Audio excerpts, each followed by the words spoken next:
Boa noite, pessoal do canal. Olha só, pessoal. Agora eu vou fazer mais um vídeo falando dos componentes, ó. Eu coloquei um diodo aqui fora da placa, ó. Ele tem o anodo aqui, ó. Anodo e o catodo. Onde tem a lista branca é o catodo. O anodo é o positivo. Existe uma diferença de potencial. Por isso que eu posso falar assim, ó. Aqui entra o positivo no sentido convencional e vai para o negativo. Por que negativo? Porque tem uma diferença de potencial. Quer dizer que aqui ele vai conduzir porque tem um potencial maior do que aqui. E o contrário, pessoal, ele não deixa conduzir a corrente elétrica. É esse o papel do diodo. É fazer com que ela entre. Existe uma perca de tensão aqui sobre o diodo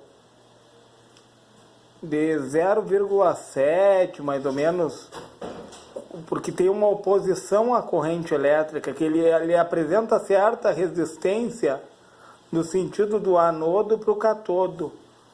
E no sentido contrário, pessoal, a resistência dele vai lá na casa dos mega-ohms, praticamente uma resistência aberta para não deixar a corrente elétrica passar. Com exceção do diodo Zener, né, pessoal? A diferença desse diodo aqui, que é o diodo comum para o Zener, é que o Zener, quando entrar no ponto de tensão dele, ele vai conduzir corrente contrária, pessoal. Daí, o diodo Zener é feito para outras aplicações. Aí eu gostaria de falar sobre o transistor também, sobre um transistor bipolar, ó, que tem base, coletor e emissor, tá?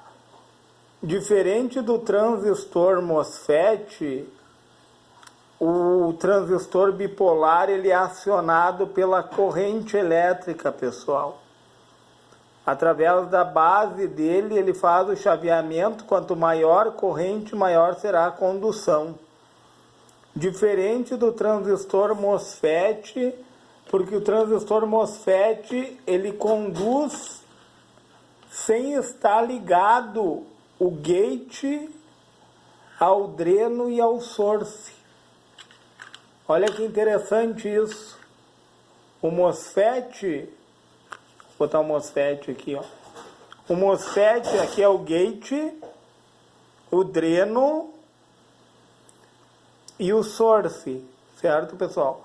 Através de uma tensão positiva ou negativa, dependendo do tipo do diodo, ele é acionado, certo, pessoal? O gate, então, não tem ligação nenhuma com o dreno e com o source, diferente do transistor bipolar. O transistor bipolar ele é acionado pela base, onde vai circular uma corrente do coletor sentido emissor.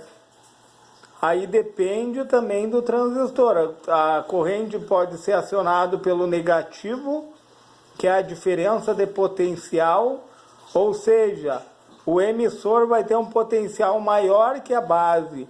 Aí é acionada a corrente elétrica.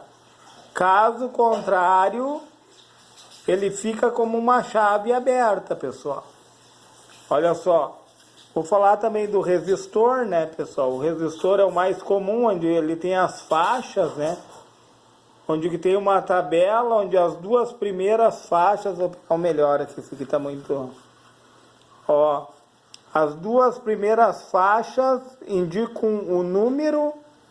A terceira faixa é a quantidade de zeros, que é o fator multiplicativo. E a última faixa aqui, pessoal, é para ver o percentual dele. Qual é a tolerância? Se é 5%, se é 10%, aí tem que olhar na tabela, né? Aí também eu tenho aqui, ó, um capacitor de poliéster. Esse capacitor ele é interessante porque tu pode utilizar ele nas altas frequências. Ele é utilizado, ele não tem polaridade, pessoal, não tem positivo nem negativo. Da forma que tu colocar ele vai trabalhar, entendeu? O dielétrico dele é de poliéster. E também eu gostaria de falar do nosso transformador Chopper, que ele é muito utilizado nas fontes chaveadas, pessoal, ó. Ele pega aqui, ó, o que acontece, ó. Entra uma tensão aqui, ó. A ponte de diodo, ela filtra a tensão alternada, transforma a tensão alternada numa tensão pulsante, tá? Essa tensão entra aqui ela vai entrar, né, no dispositivo e ele vai transformar, ó, por isso que ele é um transformador, ó. Ele pega uma tensão maior e transforma em tensões menores, de 12, 5 e 3.3 volts, que é o que a placa-mãe necessita, né? E daí também aqui eu tenho um capacitor eletrolítico, pessoal. Esse aqui tem polaridade, como você sabe. Esse capacitor aqui, ó,